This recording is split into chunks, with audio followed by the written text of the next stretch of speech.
Good evening, everyone. Good evening, everyone. Hey, thanks for being here tonight.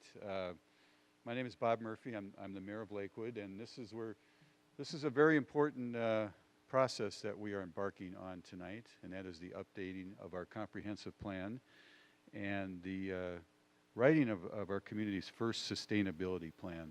I want to start out by introducing some of the folks that are here tonight. There are a couple of city council members here. I know Tom Quinn from Ward 5 is here and Scott Coop from Ward 2, if you guys would raise your hands. I think Sue King had to leave. She was here a little bit earlier. We also have some planning commission members, and the lights are in my eyes right now. I saw Jay and Stuart sitting right there, so I'm not sure if there's any other members here or not. Carrie is here. Hi, Carrie. Yikes. The chair of our planning commission, I just forgot to introduce. And then many members of our planning department are here too, headed by our director of planning, Travis Parker. And would all the folks in our planning department stand up? They've worked so hard on getting us to this stage. I want you to know that you have a number of resources here tonight when it comes to the question and answer period. So thank you all for being here. So why are we doing this? Why is a comprehensive plan so important, and why does it need to be updated? Well, first and foremost, a comprehensive plan is required. It's statutory under state of Colorado law, but that's not really the best reason. The comprehensive plan serves as a guiding document.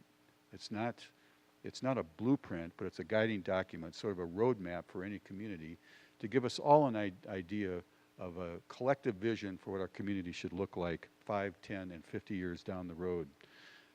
As I say, it's not a blueprint, it's not like an ordinance, but it is an advisory document. And it's something that our planning commission, our planning department, first of all, uses it as a resource when it looks at planning cases. Something has to be in conformance with the comprehensive plan. And our planning commission, who does all of the hard work to look at the land use cases before they come to city council, also utilizes the principles in the comprehensive plan as a benchmark to measure a proposal against. And a comprehensive plan should be updated at least every 10 years. We did ours in 2003. It's now 2013, so we're right on schedule for updating. Why? Because communities evolve, and we can't predict what's going to happen 10 years from now, and therefore we need to keep updating that plan a little bit. The other thing we're beginning the process of is a sustainability plan, and that's something that this community has not had before. We have the great good fortune to have a sustainability department within our planning department, and Eric and Jonathan are both here. But why do we want to do that? Well, number one, we want to reduce the environmental impact of the city itself, both the public sector and the private sector within the city. This plan will also, like the comprehensive plan, be an advisory document, but it will also include targeted goals that we'll try to achieve, targeted sustainability goals. And finally, City Council did adopt sort of a framework, a sustainability framework earlier this year, and the plan that is ultimately written will be based upon that framework. So with that brief introduction, let's start on the program tonight. We're going to have two speakers that are experts in this field, and then we'll follow that with a question and answer session. And please feel free to ask any question that's on your mind. And as I said earlier, there are a lot of resources in this room, all of whom are a lot smarter than me. So I look forward to hearing their answers as well as we get to that point. First, we're honored to have from the Denver Regional Council of Governments, Ms. Teri Whitmore. Teri is the Director of Regional Planning and Operations for DRCOG, where she oversees the long-range planning team, the socioeconomic team, and the region-wide travel modeling team. These multifunction teams work in concert to develop policies and recommend strategies for the Denver region based upon forecast data. Teri is the project manager for the $4.5 million U.S. Housing and Urban Development Sustainable Communities Planning Grant that DRCOG leads, and leads the update to the MetroVision process as well. Teri has over 20 years of planning and management experience in the states of Washington, South Carolina, Missouri, Ohio, and Colorado. Ladies and gentlemen, please welcome Teri Whitmore. Teri?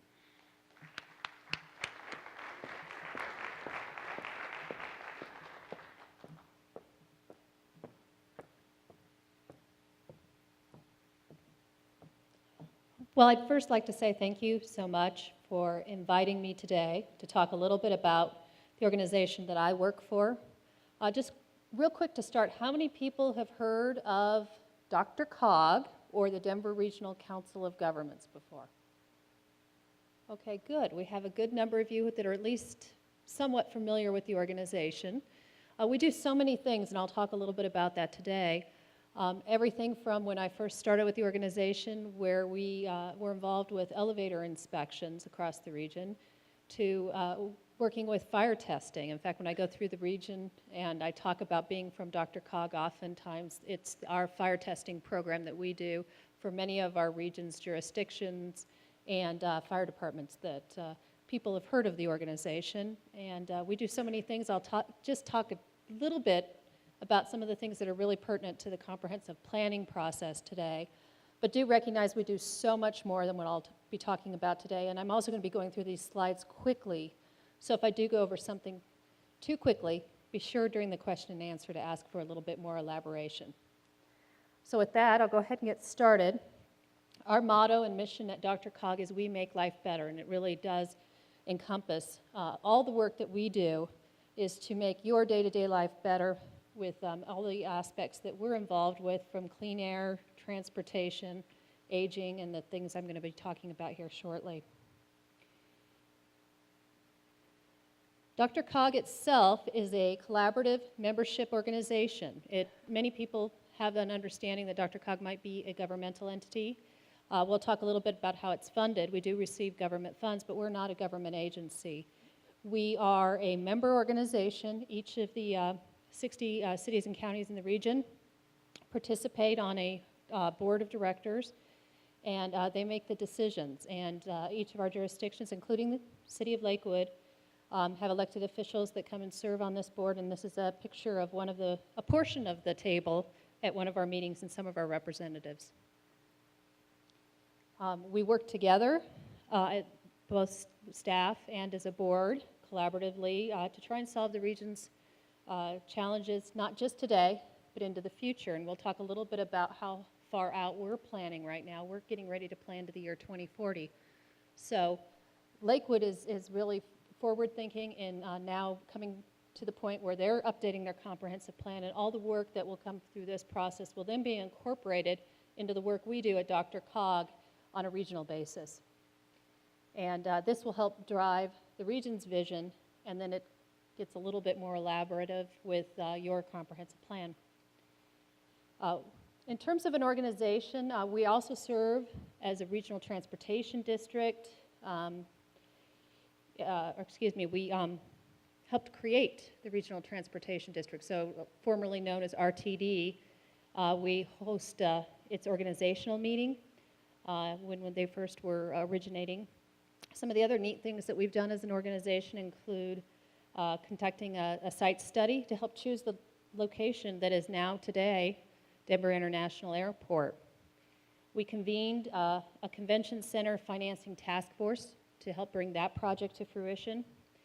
We've brought local governments together and clean our air quality planning, and we were instrumental in developing the region's first clean water plan. And one thing that's not on the screen is that the wonderful project that's going on downtown right now with Denver Union Station. DRCOG's involved on that and has helped with financing, and has helped also make that project become a reality with a number of our other great organizations, such as Metro Mayors and all of our other great leaders that have brought that project to the point where it is today. As I mentioned, we receive a significant portion of our funding through federal grants. As you see, 69% of our funds come from federal grants. So even though we're a quasi-governmental agency, means that we have a lot of the government regulations that we follow, but we're not governmental. But we still follow that premise because we do receive funds through those different sources. So one of the things that we do is regional planning with those funds that were provided. And the region's comprehensive plan we term MetroVision. And that helps guide the growth. We bring in a lot of the information that comes from plans, such as the City of Lakewood's developing. And our region's plan deals with the 3 bullets you see on the screen. growth and development, transportation, environment, which also includes air and water quality. This document, the one we're working on right now, is our 2035 horizon. So we're working on implementing that plan at the same time that we're updating the plan to the year 2040. And we're anticipating that the completion of that new document will be in the end of the 2014 timeframe. So your timeline with the comprehensive plan will align very nicely with the work that we're doing in the region's update to the year 2040. And those are just a few pictures that talk about some of the things that we consider in a regional level and that you'll also be considering at a local level for regional planning. Everything from the picture on the far right where you have a nice entryway that's all at one level. So as you have an aging population that we'll talk about, you're able to ingress and egress to that home with a wheelchair if that person needs to. We have a lot of benches so that people can still be active in their community and have places to rest as they're walking. And then also have a lot of the different urban planning concepts such as neo-traditional neighborhoods, having a lot of homes with porches, maybe not quite as much community open space that can be shared, but the actual home itself is up close, has a lot of sense of community, a lot of things that are considered through design process down to the local level. And what DRCOG does is we develop these overall guiding suggestions at the regional level that then can be considered at the local level, but the implementing party is the local level. It was mentioned by Mayor Murphy that DRCOG was also awarded a $4.5 million HUD sustainability grant. That's through the Housing and Urban Development. And this was a very exciting opportunity for the Denver region. Most of that funding, even though DRCOG's administering it, is going out to area agencies and to jurisdictions to do great projects. And I'll just touch on a couple of them because they do impact the city of Lakewood. Lakewood has the new RTD West line. And one of the things that has come about as a result of basically Lakewood being a little ahead of the curve of some of the other rail lines that are coming on board, such to the Gold Line, the East Line to the airport, and then the Northwest Line that we're starting to take a look at, is that Lakewood had already developed a plan, and that plan was in place. So when these funds came together, Lakewood was able to name the Sheridan Station site as a catalytic site, and we're able to put funds from this source in our SCI grant towards project at Sheridan site. So basically, it's helping to fund a 20-minute neighborhood concept, and it's also helping to fund plans and redevelopment of the Jody Apartments in cooperation with Urban Land Conservancy. So being ahead of the game and studying ahead and having that plan in place positioned Lakewood well to receive some of those funds when this source was available. Urban growth area and boundary. This is something that has really positioned the Denver region well, and I'll talk about it here in a moment, that we could just continue to grow further out. As you'll see in a map in a couple of slides, if we were to put all the comprehensive plans from all the cities together and show the extent of growth that that would mean for the Denver region, it would be fairly extensive. By trying to plan and be compact and recognize that services and funds for those services, such as infrastructure, water, sewer, roadways, is limited. And so if we plan in a manner to capitalize on our transportation, our rail lines, things that are already in place, then we're going to be in a better position for a multitude of things, but most importantly, economic development and garnering new individuals and businesses to the region. So one of the things that I wanted to bring forward is to talk a little bit about the urban growth boundary here in the Lakewood area, and also how we're looking at, on a regional level, capturing that growth into a more compact area, even within the city of Lakewood. So this is what the map looks like if you were to just have this full build out of all the comprehensive plans in the region. As you can see, there's a lot of red. That's where all the growth would spread out to, clear out to the Adams-Arapahoe County area, Gilpin, Clear Creek, north into Boulder. By developing a urban growth boundary area as a group, all 60 jurisdictions agreeing where that boundary is for the various areas and really trying to locate the development in that smaller condensed area. We went from 1,047 square miles down to 921 square miles. So you can see a big difference in the amount of red in these two maps. So as such, where are the areas in the city of Lakewood that have been officially designated at the DRCOG table to concentrate that growth? You'll see them on the screen. You'll note that they're mostly in the northern portion of the Lakewood boundaries, but recognizing that they're also off your major roadway systems and your light rail system now. So you've got the Cincinnati Mills, Colorado Mills Center, Oak Street, Union Center, Wadsworth Boulevard, Lakewood Center, and then the Sheridan Station that I just talked about. So collaboration, as you'll note from some of the things I've talked about why collaboration is so important. The Mile High Compact, this is a document that has been studied globally. We often have people from across the globe contact us at DRCOG to find out how in the world we were successful in getting pledges of over 90% of the region to agree, we're not mandated, to recognize those urban growth boundaries, to recognize the goals and objectives that are outlined in our Metro Vision Plan. And so our jurisdictions signed this voluntary document, the Mile High Compact, brokered by both DRCOG and Metro Mayor's Caucus. The first voluntary agreement of its kind in the nation, so we can be pretty proud of that. And the city of Lakewood was one of the very first to sign. So I think everyone here should be proud of that fact, recognizing that Lakewood was a leader in the region to make this happen.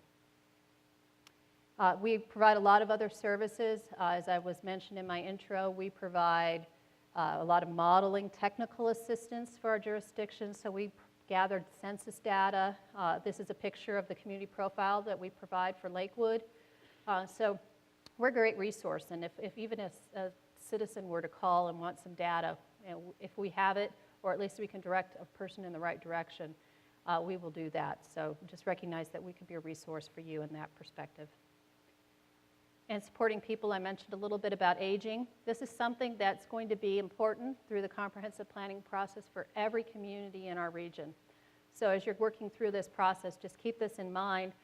We are, at DRCOG, the Area Agency on Aging, so as such, we track a lot of the demographics and make certain that we are recognizing the needs of our older adult population, our aging population in the region, and I'll have a couple statistics here to show you why this is so critical. As you'll look at these statistics, as many of you have heard the phrase, the baby boom, or the gray tsunami, it's often called. So basically, we're the population that where the baby boomers are getting older. And so the needs are changing. The types of businesses that are going to be needed, the types of supports in the region, how transportation is going to be handled, all of that needs to be thought of. And a really interesting statistic that I keep in mind is that by the year 2030, 1 of every 4 persons in the Denver region will be over the age of 60. 1 in every 4.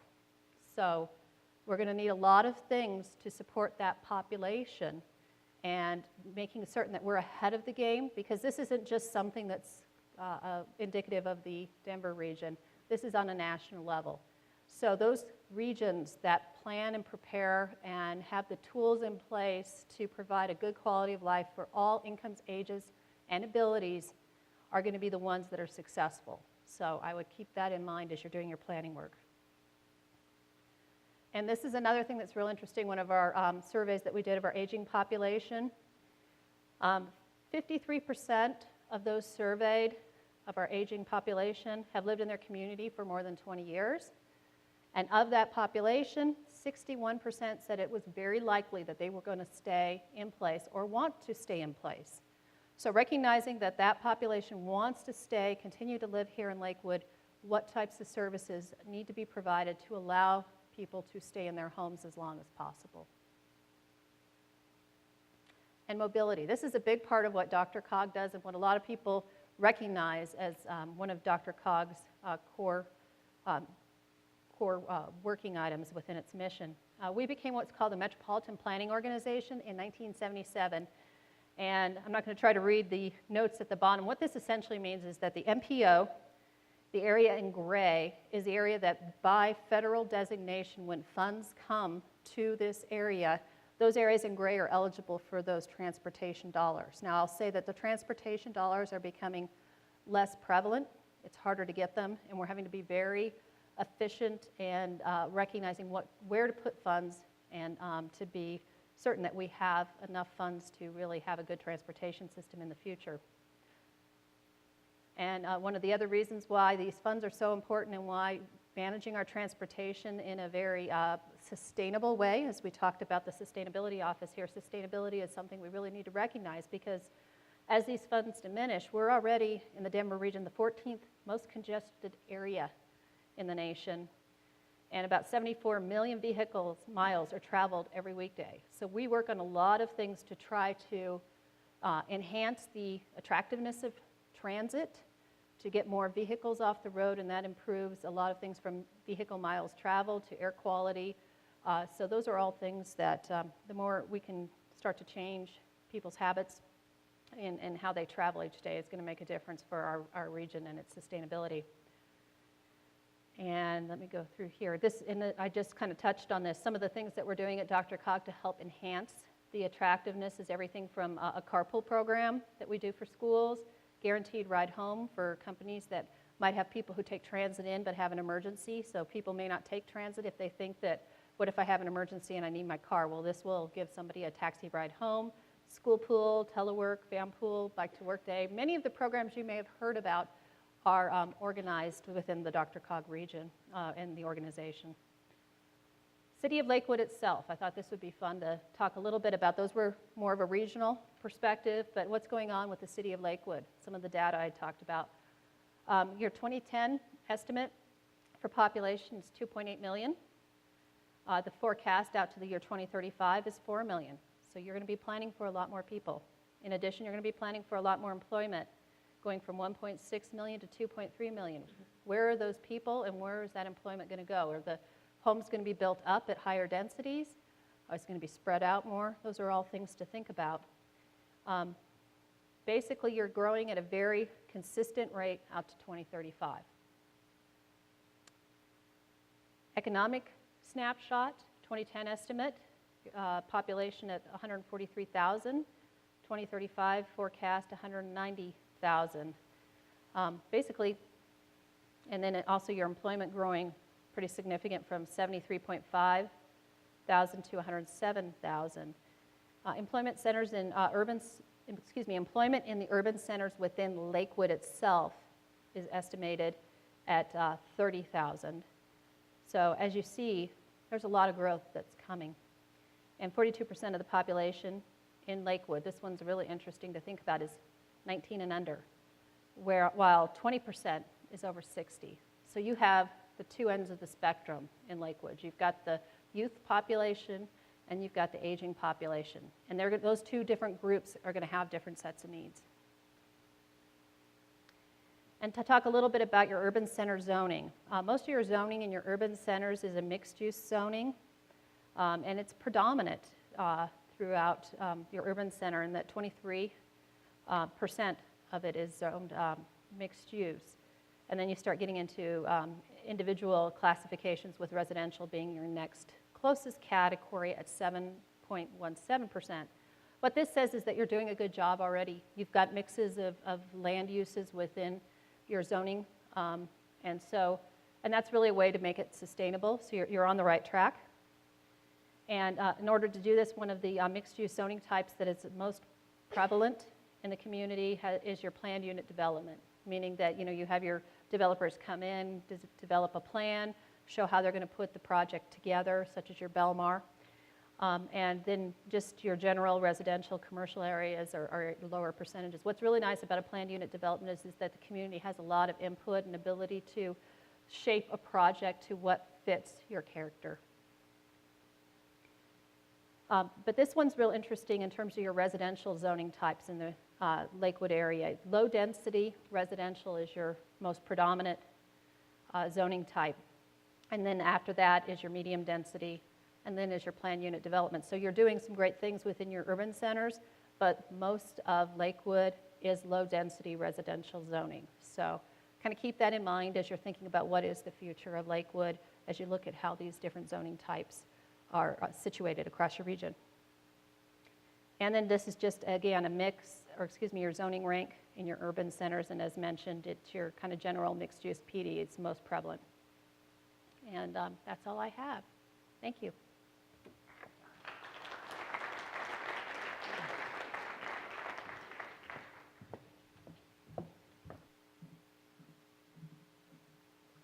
Thank you, Teri. Great job. It's fascinating for me to look at some of those statistics and realize that the growth that we're going to see here in the city of Lakewood in terms of population and jobs.